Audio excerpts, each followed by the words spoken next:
Hello and welcome to the ORH Podcast, your home of Luton fan content made by fans for fans.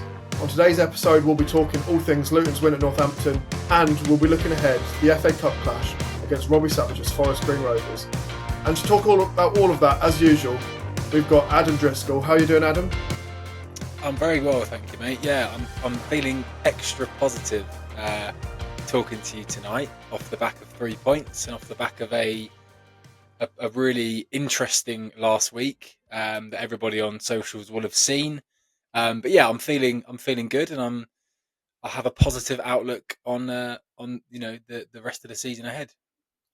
And we've got a very special guest on today's episode. You might know him as Uncle Reigs on social media, but we'll call him Reigan. Reigan Johnson-Hinds, how are you doing?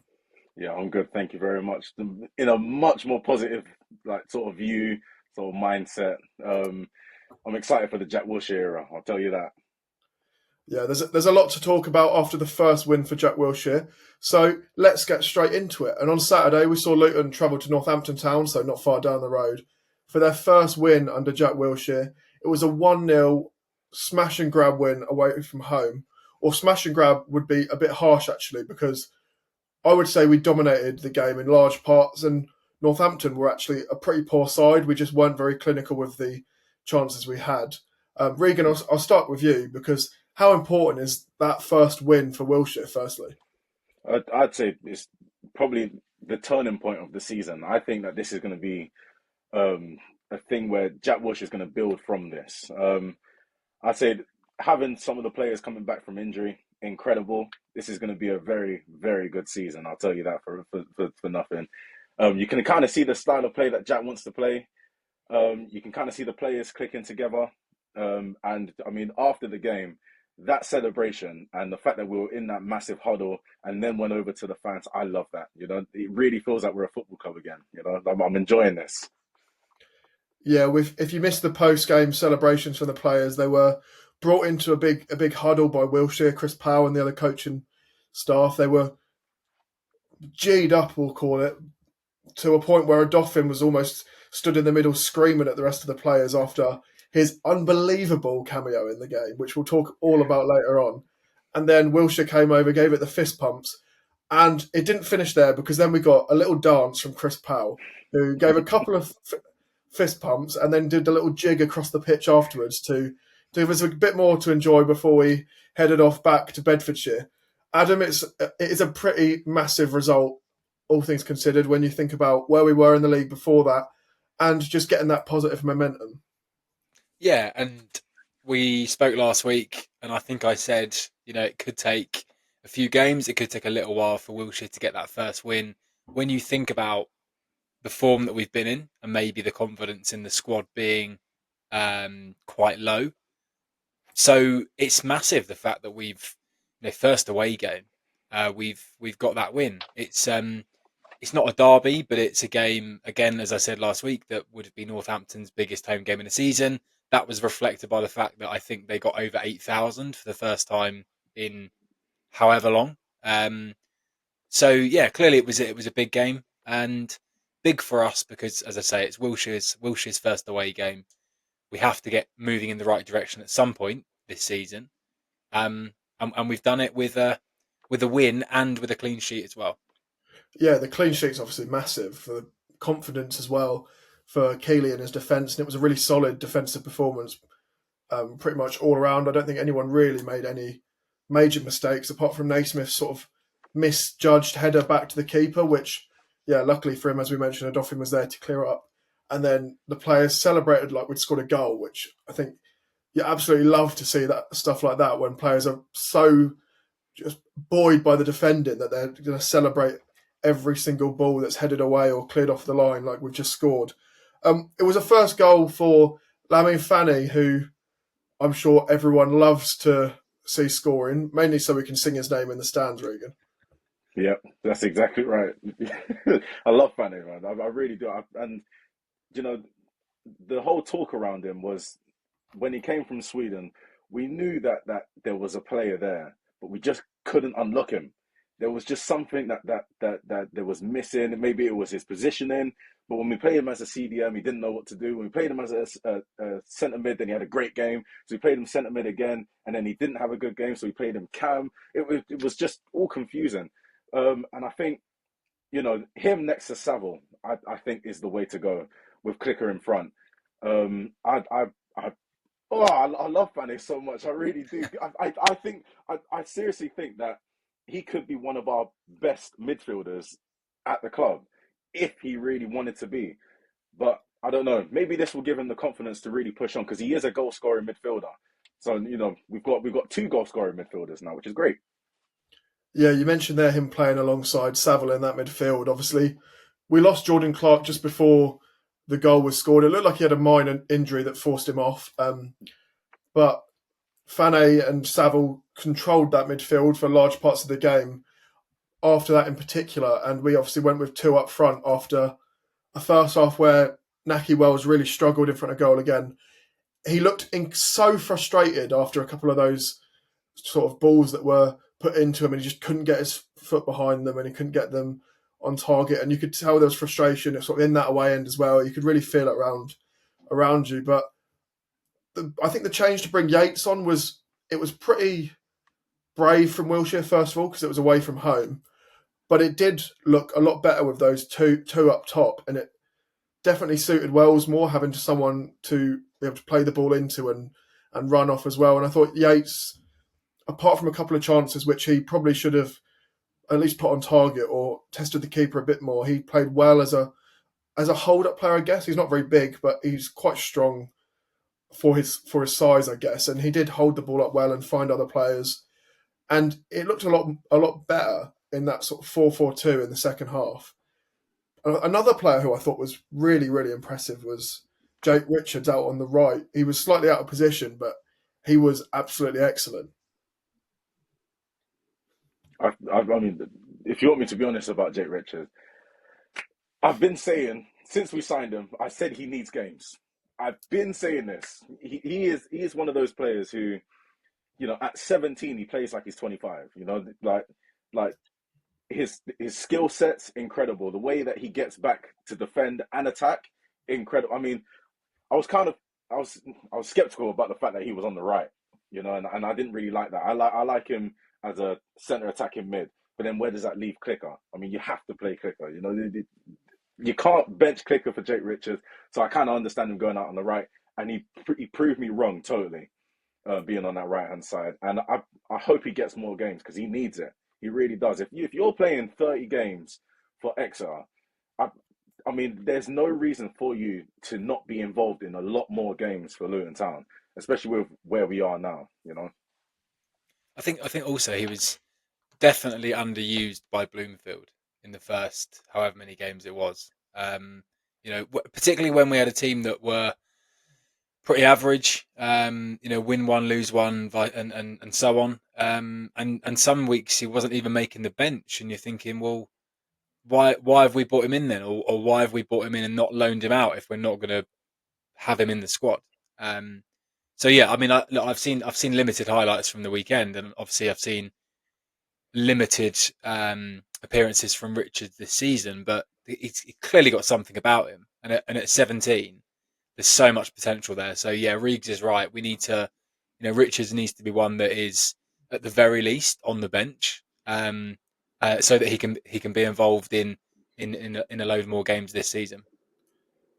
Yeah, he was one of a few players that really stood out in the game. I think because he is so young, you don't really know what to expect from him, but he has got some experience at this level with Exeter, and he looks really, really comfortable when he's playing. And I think that is the most notable thing. He's comfortable in possession, which is exactly what you want from your midfielders. And he gives us sort of a different option, particularly when he's playing slightly wider. He's willing to pick up the ball and drive inside with it a bit more rather than trying to take it round a fullback and get across into the box. So it doesn't make us one-dimensional in how we play, and it does make slightly different in terms of the way we're playing, Reigan.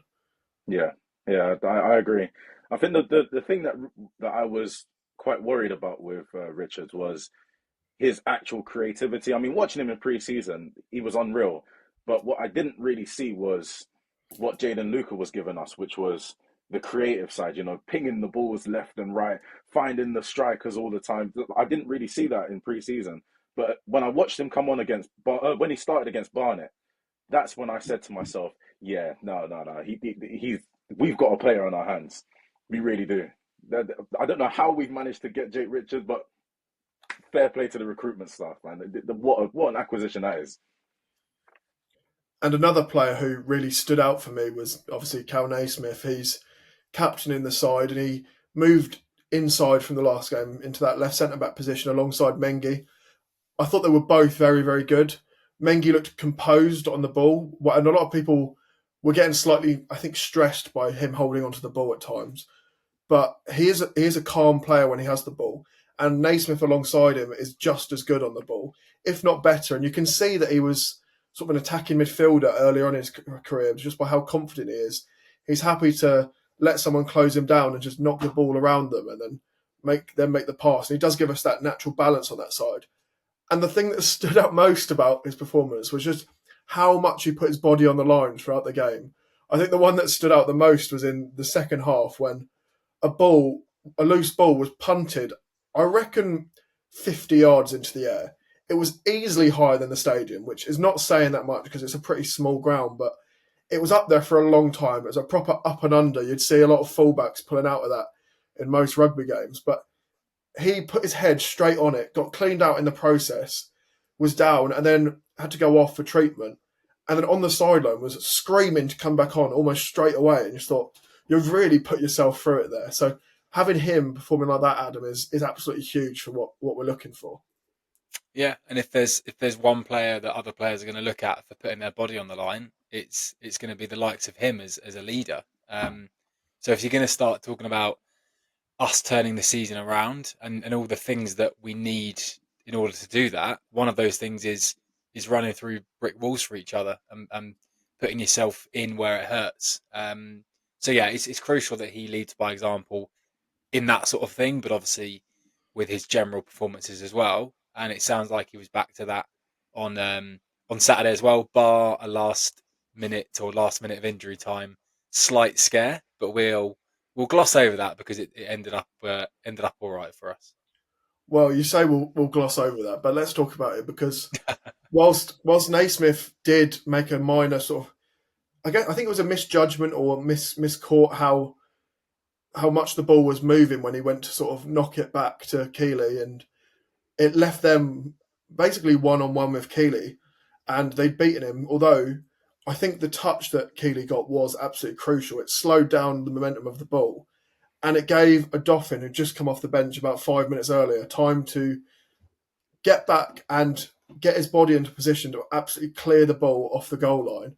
And it was just so important that he got that ball away because it was basically one of the last moments of added time. So having a player come off the bench and just put himself into the game straight away like that was absolutely huge, Reeks. Well, I think we found one of the things that we were missing in the defence. A bit of experience, somebody who actually reads the game properly, which was really nice. I don't really want to talk about Naismith's mistake because I really like Cal Naismith, but but I think that came straight from a Dolphins header. Then Naismith, as you said, Finn, Naismith reads the ball wrong. Yeah, completely. And I want to put that down to a lapse of concentration, but I just think that might be a speed issue. That might be a thing where the ball's gone so far past Naismith, he just didn't really know what to do in that sort of situation. So maybe he tried to get a flick on to try and move the ball away from the defender, or I mean, only Cal Naismith knows what he wanted to do. But yeah, I think it was Mads who had the slide tackle to go past Keeley, and whoever it was, when that ball knocks off one of them, whether it's Keeley or Mads, and slows right down, I did not think a Dolphin was going to get there. I thought the ball was going to roll into the back of the net. So, as easy as he made it look, that's a very hard skill to really get yourself into that sort of body position and get the ball cleared away, not for a goal kick, out for what can we really say? He is going to be the difference between us conceding goals and not conceding goals. Definitely one of the best players in the division in defence. Definitely. and you saw how much it meant to the other players, particularly Keely and Mengi, who were almost on top of him to celebrate that defensive goal line clearance. Mengi in particular was like hanging off him to celebrate it, and Keely was sort of trying to detach himself from the goal as well.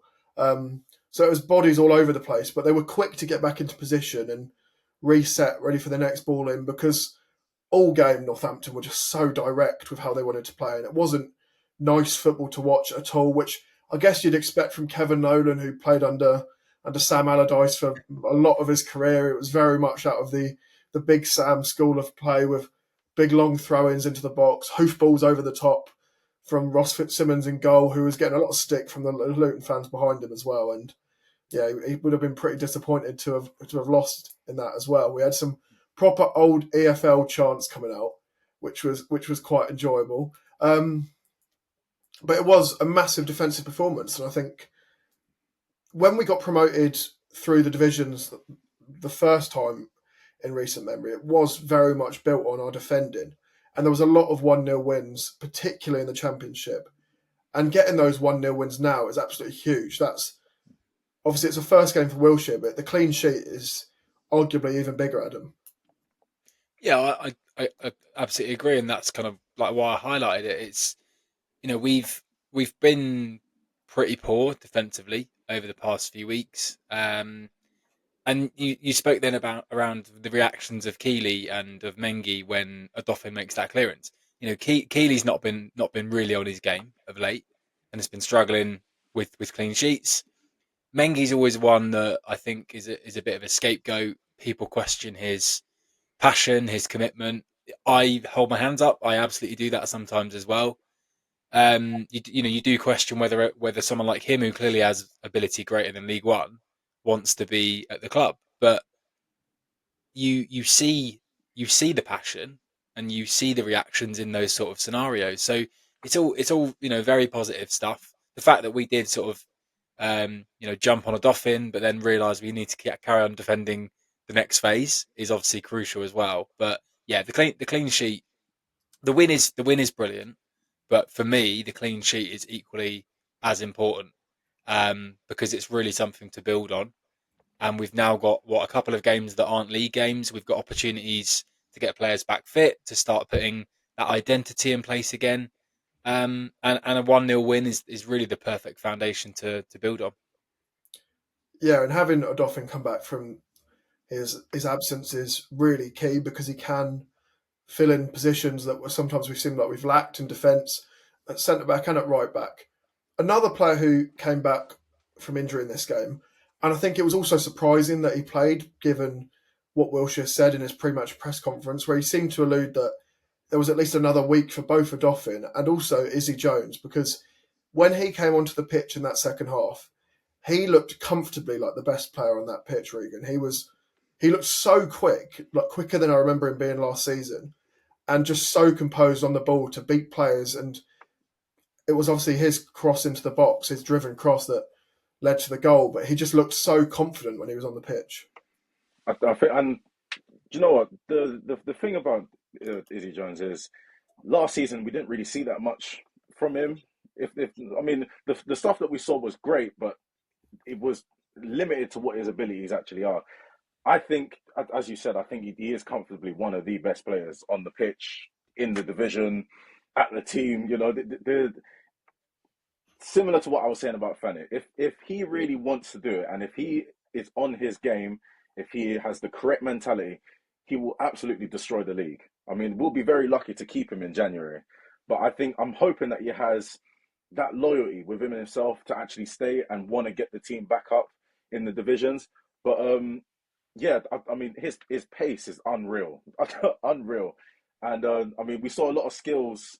We saw the fact that he's putting crosses in, for me, was one of the things that changed from last season. Because last season he would get so far forward with the ball, and there would be no one in the box. So the fact that he can actually put a ball into the box, that's revolutionary. This is a completely different Luton to what we were watching last season. Completely different. Yeah, it was those crosses that really made the difference, because Kadua in the first half had been getting down the line and trying to beat his man, but he just didn't have that final ball, particularly on his weaker foot. He was looking to cut back inside every time. But Jones was willing to use that weaker side, and because again he was on his left when he is a very much a right-sided attacker, and he was willing to just break down the line and get a ball across by any means necessary. And it was obviously the late Frank Lampard-esque run into the box by Fano that led to the goal, but that very much came from Izzy Jones. And having an option like him out wide, Adam, obviously we spoke to Jack Wilshere last week, and in that discussion we did briefly talk about the wide players and how important they are to him, and he really highlighted the importance of players like Ali in particular on the left. But then when you've got someone like Izzy Jones on the right, and you've got options on the bench when Morris is back and when Kadua is available as well, it gives us a variety of players to play in those positions. It's huge. I mean, I don't think we're going to see a 3-5-2 under Jack Wilshere, because, and when there was even whispers that he was going to get appointed, I watched the YouTube clips that were kind of the in-depth Arsenal 18s insights, playing a 4-2-3-1 there. And the one thing he loved about his wide men were that they were like inverted wingers. He had Kozia Dewberry on the right, who was cutting in and is on loan at Bolton now, excuse me, and doing pretty well. So the wide men are going to be massive, because not only do they do those things that he wants from his team, but they also give you the opportunity for your fullbacks to then start overlapping as well. And we just haven't had that for so long. We haven't had it because we've been playing a 3-5-2, so you haven't had really the overlaps, and that's obviously a primary reason. But then when we haven't played 3-5-2, I don't feel like we've had enough relationships down either side, or a consistent two on the right, consistent two on the left to build that. And now you look at it and you go, you've got Millie Ali and Izzy Jones that can play on the left. You've got Kadua and Morris that can play on the right. You've got Jacob Brown, who we've seen back in training, probably is still a couple of weeks away at least. But this is starting to look good. And I don't want to get too positive, because there's plenty more. I'm sure there'll be plenty more mistakes and whatever. But the options are starting to appear, and they are quite frightening in those attacking and wide areas. When we think about the players that we do have. Yeah, and it's been a while, I would say. Obviously, in the Premier League, we had Ogbene on that right-hand side, but we never really had sort of an established left side as well. Before that, obviously, when we were coming up, it was very much wing-back focused. And then before that, under Nathan Jones, it was a diamond. So the last time we had real out-and-out wingers, I can't even remember properly, but the thought that we've got 4, maybe 5 really good options in those areas, Reigan, is really exciting. Yeah, it's very, very, very exciting. I mean, oh my gosh, when was the last time we saw like a 4-3-3 or something like that? Something where we actually play with wing. I'm what my thing is for what I'm seeing here is the players trust Jack Wilshere, and there was always questions about it. Will the players show Jack the respect that he deserves, or will it be you're younger than me, why are you trying to tell me what to do? Or I don't know, they might feel like he's not an experienced coach ready to go. They probably want somebody like, I don't know, Gary O'Neill or something like that. They but what we're seeing here, even if you look on the players' Instagram, the players' Twitter, they are posting pictures of them with Jack Wilshere. Tedamengi did it.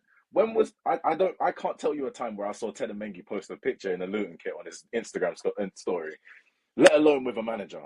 This is a whole different sort of man management that we've got here. I mean, I want to say that it's similar to Rob Edwards in his first season, where all the players felt like they were so together that they felt unbreakable. That's why we won the playoff final, because how can you break a team that's unbreakable no matter what happens in the game? I feel like Jack is trying to build that with us, and I feel like Chris Powell is like, I don't know, the uncle. He's like the granddad of everything. Uncle Powell. Uncle Powell. If you need like any sort of advice, you go to to Chris Powell.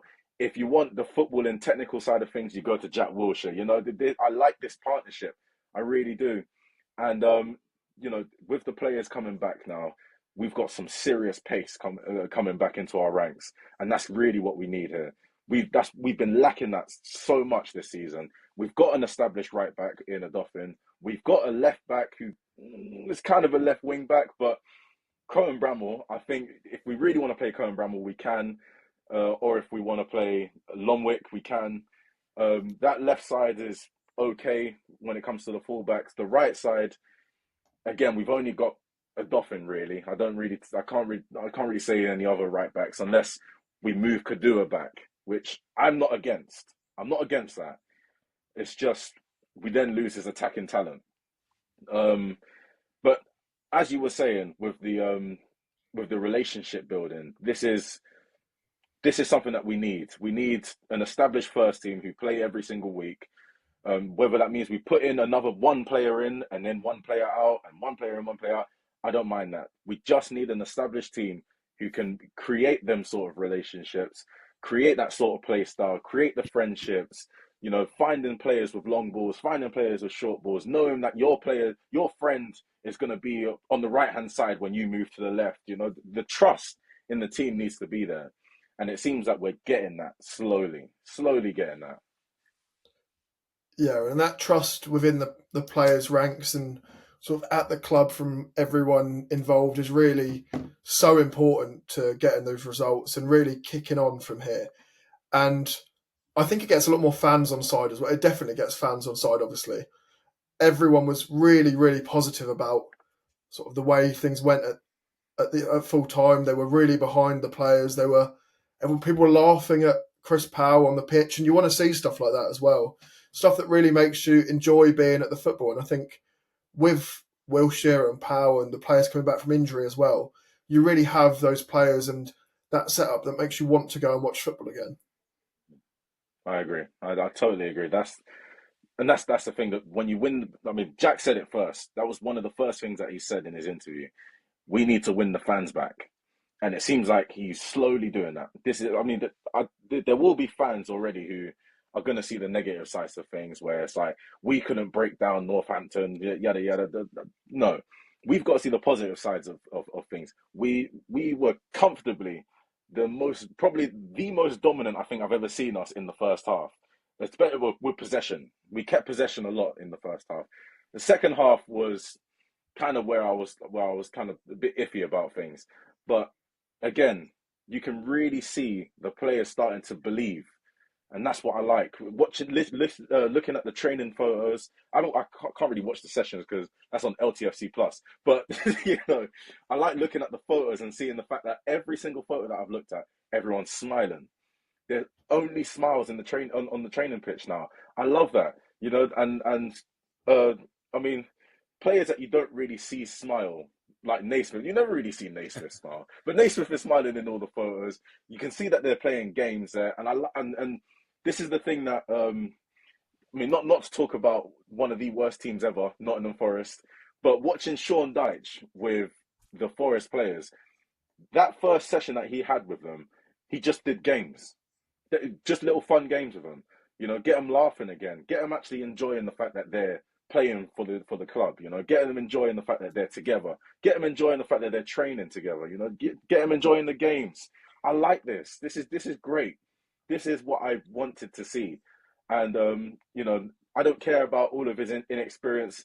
There will be games where we show inexperience, but I'm very optimistic about Jack Wilshere. I'm very optimistic about Luton, and I think that we are going to be okay this season. I think we're going to be okay, guys. And on that positive note, we're going to go to a quick break. But when we get back, we'll be talking more about your opinions from your Hatters Hot Takes. Welcome back to the Oak Road Hatter podcast. You're still joined by myself, Finley Cannon, Adam Driscoll, and Reigan Johnson-Hinds as we talk all things Luton Town. And we've got some of your Hatters Hot Takes to read. So we asked you, after that huge result, what are your thoughts from the game and any stand-up performances? And you really responded, as always, with some great comments. So we'll go through a few of them now. Adam says, when everyone is fit, we'll be a good team, which is nice to think.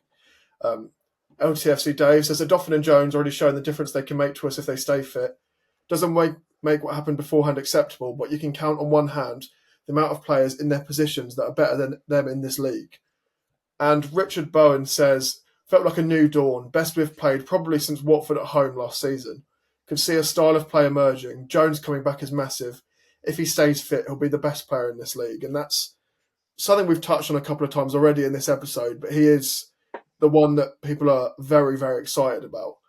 It's interesting that he says it's the best we've played probably since Watford at home last season, because that is a long time, Adam. Yeah, I mean, the only other game I can think of was maybe the Coventry home game where they went down to 10 and we just smashed them for what felt like a week. Honestly, it took the Baptiste last-minute goal, didn't it, to win? But that's the only other one that I can think of last season that I really enjoyed on the same level to the Watford game. I mean, the three that we've mentioned there around, like, you know, when everyone's fit, will be a really good team. Odoffin and Jones, Dave's called them out specifically, absolutely spot on to do that. And then Richard saying feels like a new dawn. I can't disagree with any of it. You know, the problem we've had is that we've been waiting for these players to come back and make a difference. We touched last week on it needs somebody to come back that we haven't seen and give us that spark. Now, if they all come back at the same time, then it could be like a bonfire night, couldn't it? You know, with fireworks going off everywhere. That was a seasonal reference, by the way.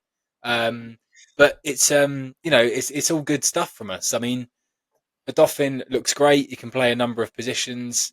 We know Jones can play both wings. We've seen Al Hamadi back in training as well. Not a name we've spoken about too much. I think we've probably forgotten we had him for a while, but he's not far away. So you know, it's all shaping up to be positive. What we need to do in the meantime, though, is get on a little run.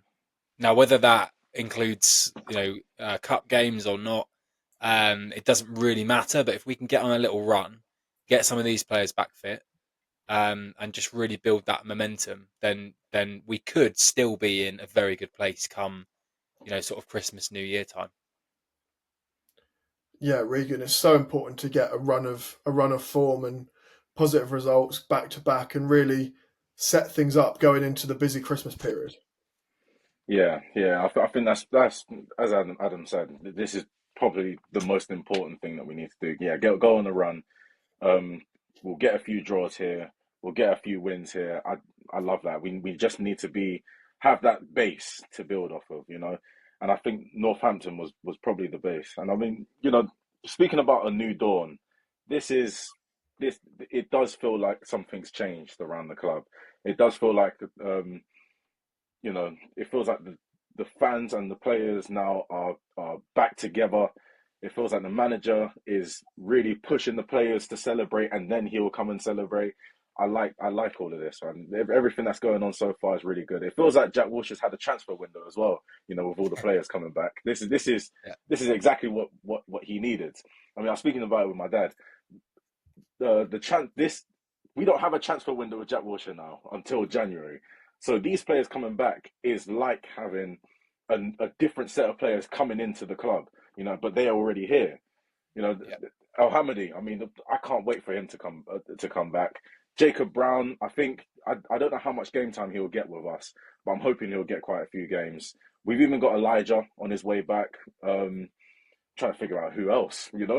We've got Liam Walsh as well. Liam Walsh is on his way back, yeah. Back in training. So competition for places is definitely going to be there. Yeah, and this is exactly what you wanted to see. You know, Jack has now got something that's probably going to give him a migraine, you know, all of the selection issues. But he needs it. He needs it. He really does. The options are endless. Some of the talent that is coming back, I'm excited to see what's going to happen this season. And when did we last talk about squad depth in multiple positions, Adam? It feels like so long ago we had that as a problem. Yeah, and but I think the first thing that comes into my head when you say that is, can we keep them all fit?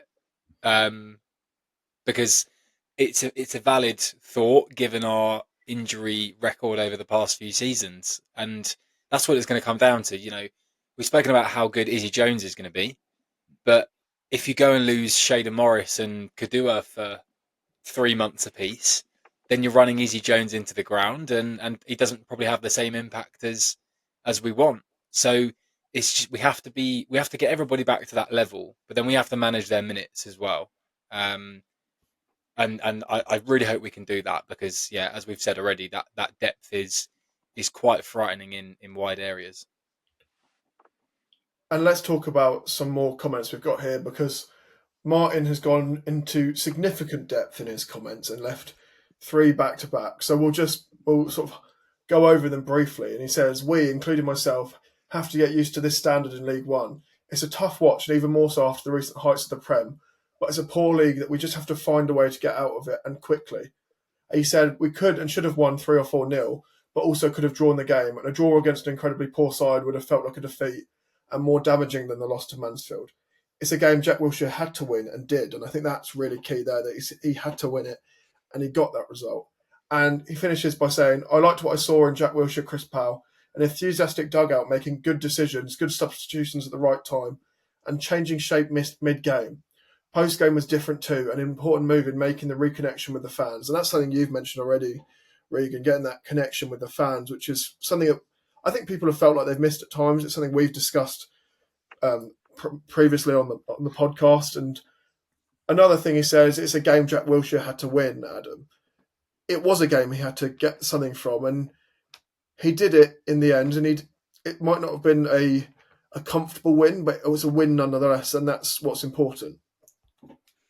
Yeah, I don't know if I would say it was a game that you had to win, but you definitely didn't want him to get off to back-to-back defeats. And obviously our away form over the past couple of games before Saturday has been pretty bad. So I definitely think it was a game where we needed to show something different to Mansfield and get a point.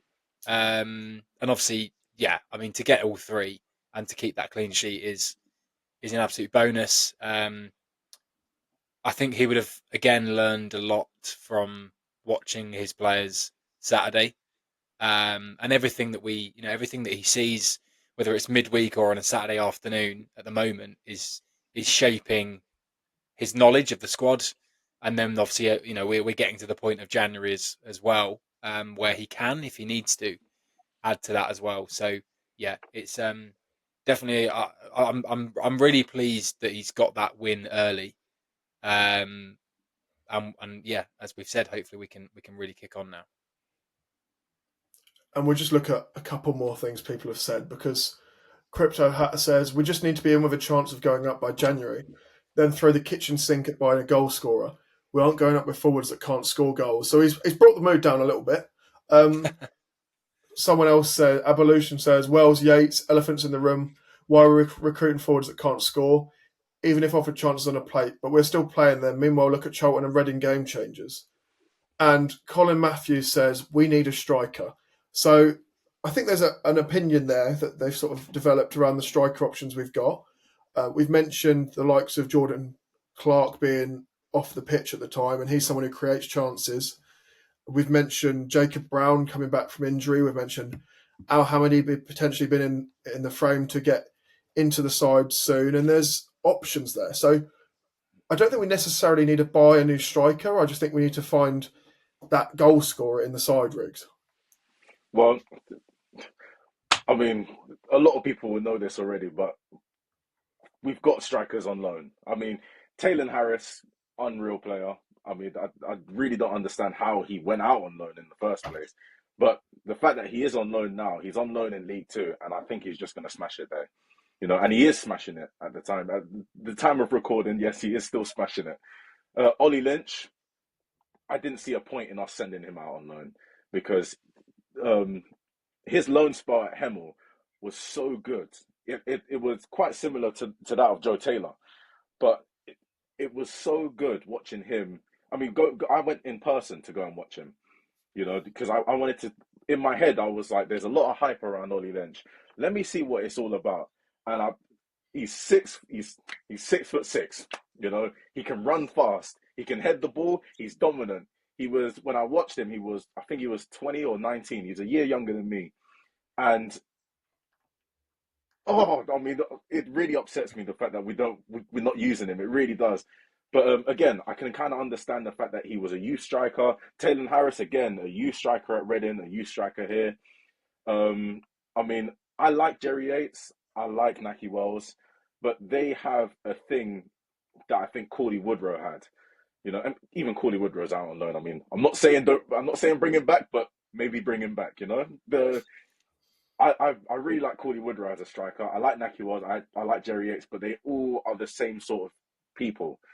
If that makes any sense, all three of them really like to get involved with the play, and they're not really poachers. And when you tell them to poach, they will hit the they will hit the bar. You know, they will hit the bar, they will hit the post, they will sky the ball, they'll maybe even go around the keeper and pass it backwards. You know, that's the type of players that these three strikers are. But once they get firing, I mean, let's take Cauley Woodrow out of the equation. Once Jerry Yates and Nahki Wells start firing, I think that they're going to be formidable. I like Nordas, but again, he's one of those players who is a poacher, but just can't shoot. I don't understand how someone so big can't generate enough power to actually put the ball in the back of the net. He always passes the ball. I mean, Al-Hamadi, we'll have to wait to see what he plays like. Judging by those 2 games that he played at the end of his Ipswich era, but I'm putting that down to the fact that he just didn't want to play anymore. You know, he had to play against Bromley, which I could totally understand why you would end up in that sort of position. You know, missing penalties and all that sort of stuff, missing sitters. But I think once he comes back, I think we'll have a serious striker option now. You know, somebody Championship level. Well, I mean, I spoke to Nordas on Thursday very briefly, and he told me that he comes to life at Christmas because I said to him, I've backed him for 20 goals. So he's guaranteed me goals from Christmas onwards. So that's fine. That's obviously going to happen. I do stand by the point I made last week around the supply into whoever is playing as a forward, whether it is Wells or Yates we've got enough strikers at the club.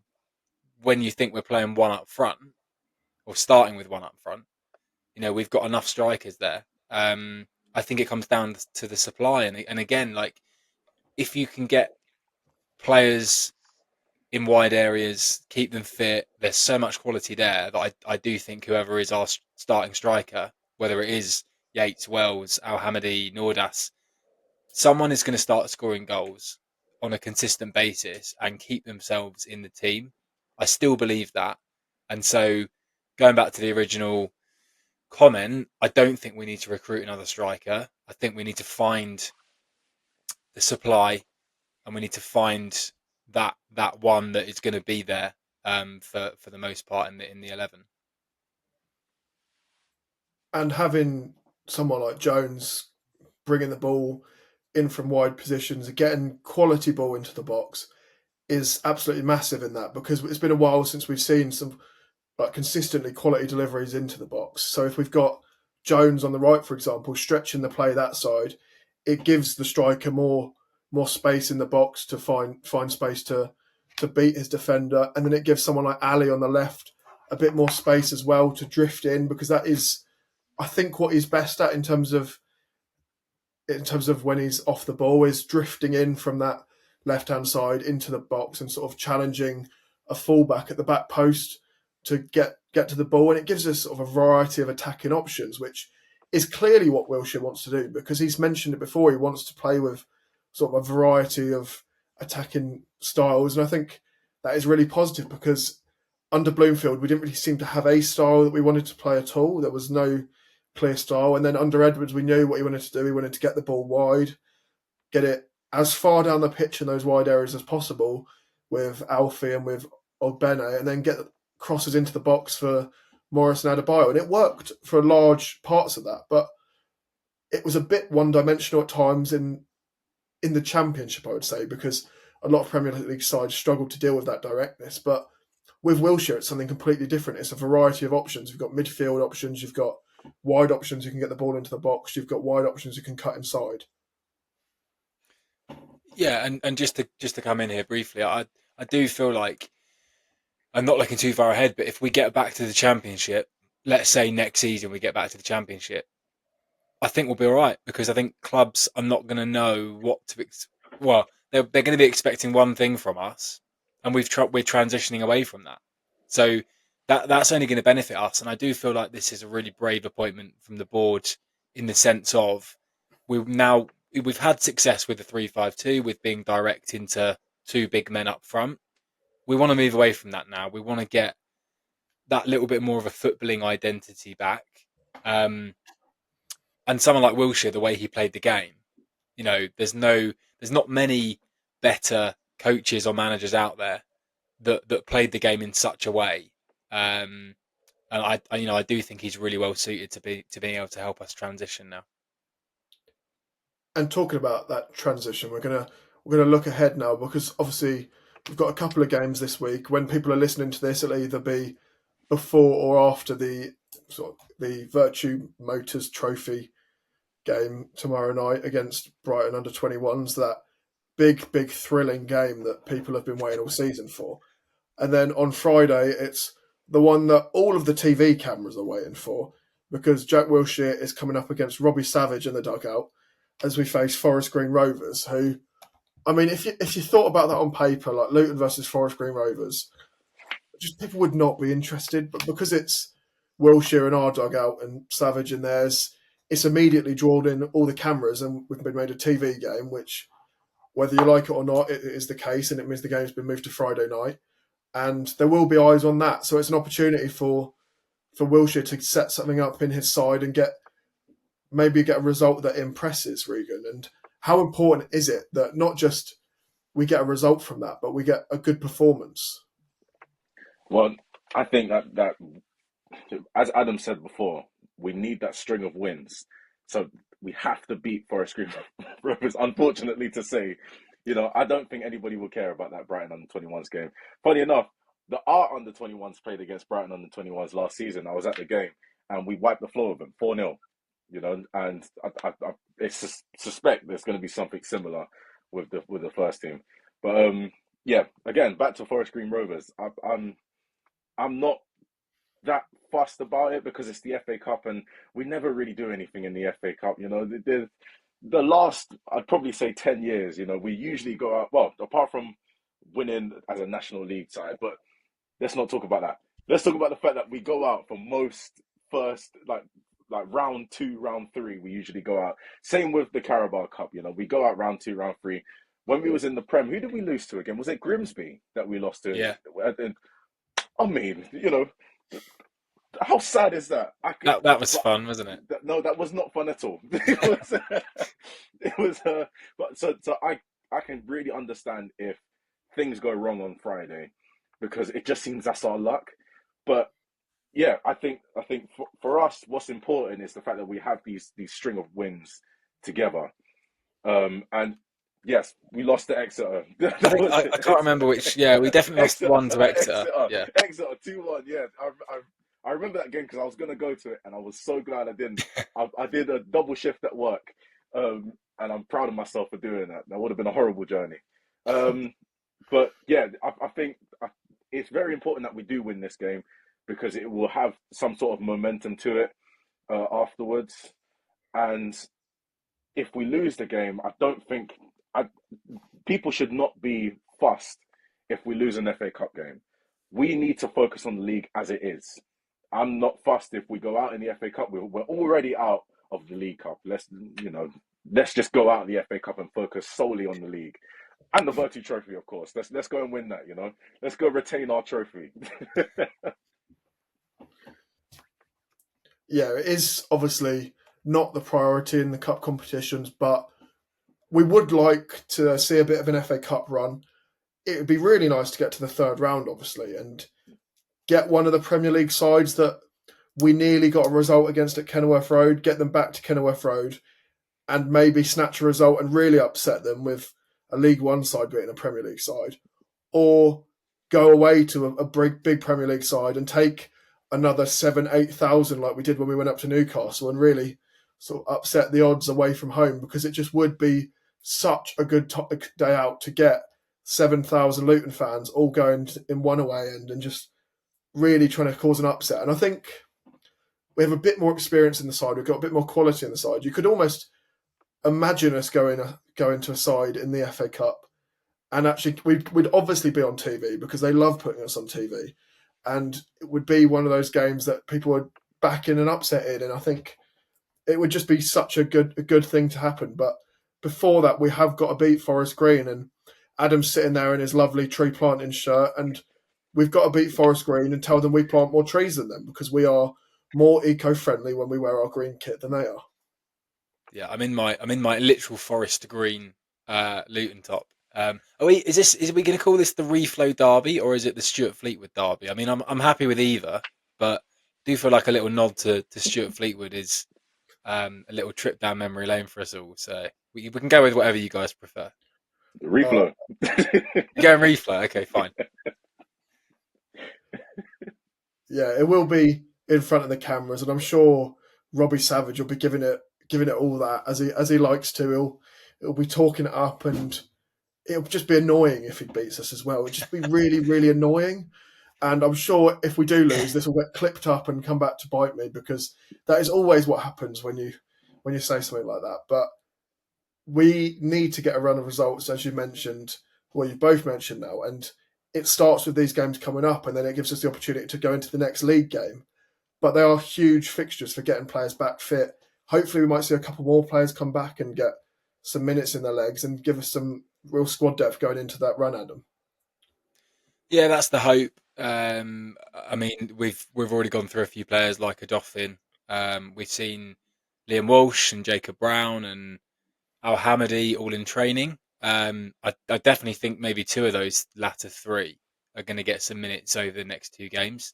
So, yeah, it's time to start sort of flexing those muscles that we have in the squad and see where it takes us. It does feel like a little bit of a turning point, I have to say. So I really hope that they aren't my famous last words. But yeah, let's hope for a couple of good wins this week.